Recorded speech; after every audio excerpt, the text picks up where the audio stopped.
Durante 6 años, las juderías de Navarra permanecieron ajenas a los efectos del decreto de expulsión aplicado por las coronas de Aragón y de Castilla, lo que propició que muchos judíos de ambas coronas acudieran a las aljamas navarras para pedir refugio en este tiempo. Por sus elegantes palacios, por sus imponentes iglesias, por sus puentes románicos y sus rincones llenos de encanto, Estella Lizarra la Bella, la Toledo del Norte, es una encantadora ciudad.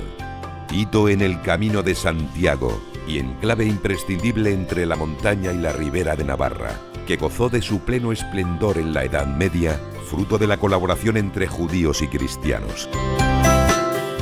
Una ciudad de corazón comercial, que llegó a constituir la tercera aljama del reino, después de las de Tudela y Pamplona.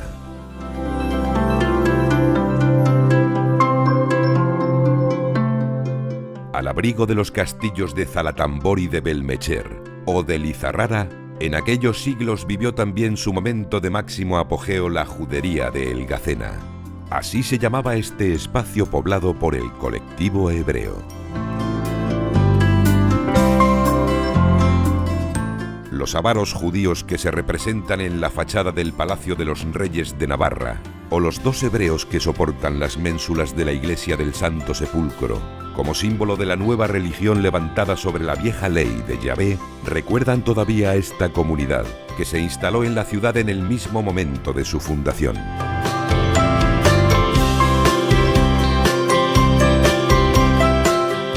Una huella que se sigue con facilidad por la sorprendente iglesia de Santa María de Jús del Castillo, levantada exactamente sobre la antigua sinagoga, o por las bien conservadas murallas de Ordoiz, que cercaban la judería nueva de Estella, levantada tras el abandono de Elgacena,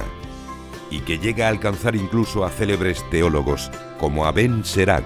vecino de la ciudad en el siglo XIV, o a descendientes de conversos como Fray Diego de Estella, franciscano del XVI, autor de tratados fundamentales sobre ascética y mística cristianas.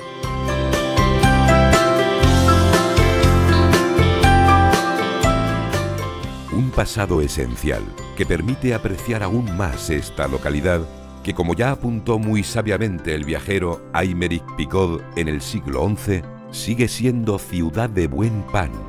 excelente vino, mucha carne y pescado y toda clase de felicidad.